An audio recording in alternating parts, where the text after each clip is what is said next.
5 minutes before I walk onto stage is to forget the music. Because what's going to happen when I walk there? So my warm-up is focused on reassurance. I'm going to go slow.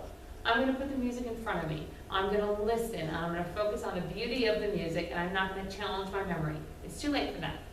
Right? The worst thing a student can do before they walk in is to test their memory. Because if they fail the test, they're going to fail when they get up in front of a judge or whatever is going to happen. I encourage them to work backwards.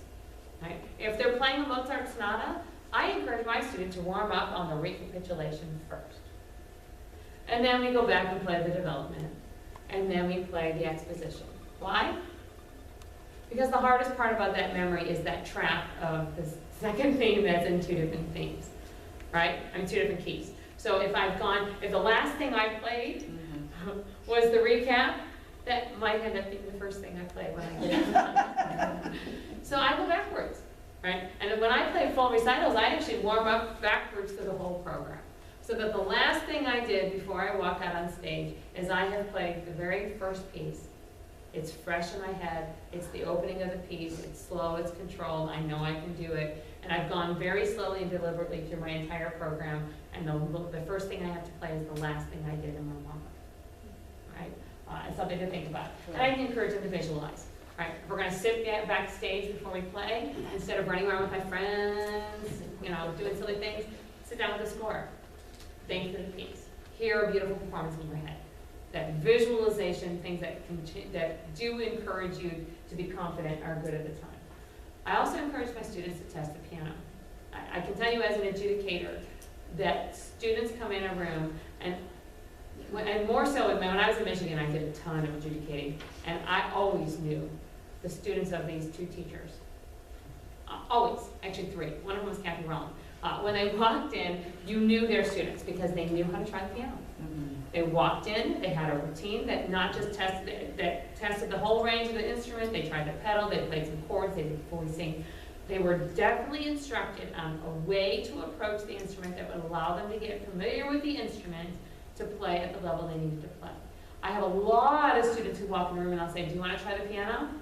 Oh, okay. And then they start the piece and then they forget it. Right? Or they play a scale with the wrong finger or they do something like that and then it just doesn't get on the right foot. Yeah, go ahead. Some of my students don't have pianos, they have keyboards. Right. And that makes a major difference. Right, and that's why another reason why it's so important that they're instructed on how to do it. I can tell you that very rarely do I, as an adjudicator, say no when somebody says, can I try the piano? Unless I've been instructed not to. I always let them do it. And you're much better off giving them a very short, quick thing that they can do that's accurate.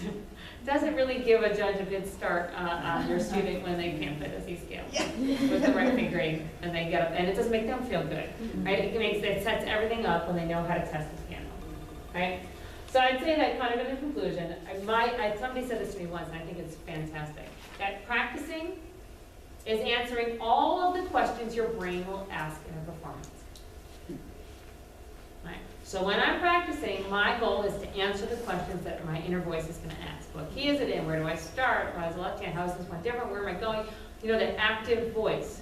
So that I've answered all of those questions so many times that when I get up on stage, I can have the reassurance of saying, I'm going to listen to the music, because we've answered the questions and we know that. I think it's a great way to approach it with your students. Right? What are the questions that are running through your head, and let's answer them so we can be good. But the real message is I think that we can do a lot on the day of a performance, but if it's not preempted by really careful, methodical practicing, memorizing, performance preparation, our students aren't going to play well in front of other people. Does anybody have questions? Thoughts? We've been throwing them in along the way. Going once, going twice. I'm just going to say one thing that sometimes I use those exact memory things, although I break up the looking at the page and the keyboard into different things. So I got 5 instead of 4. And I know that's weird that I came up with those, but they're universal. But I tell them it's kind of like building a house. If you've got the nails and you've got the wood and you've got the bricks and the whatever, right. And one of them by itself, especially the nails, I always say that, is not good. So true. But all together, it makes it strong. Yeah, and that's a great way to think about it. And we all have whatever sense is the most, is the best for us, right? When you have a student with perfect pitch, right, they are very reliant on that pitch, right? Very reliant on the pitch.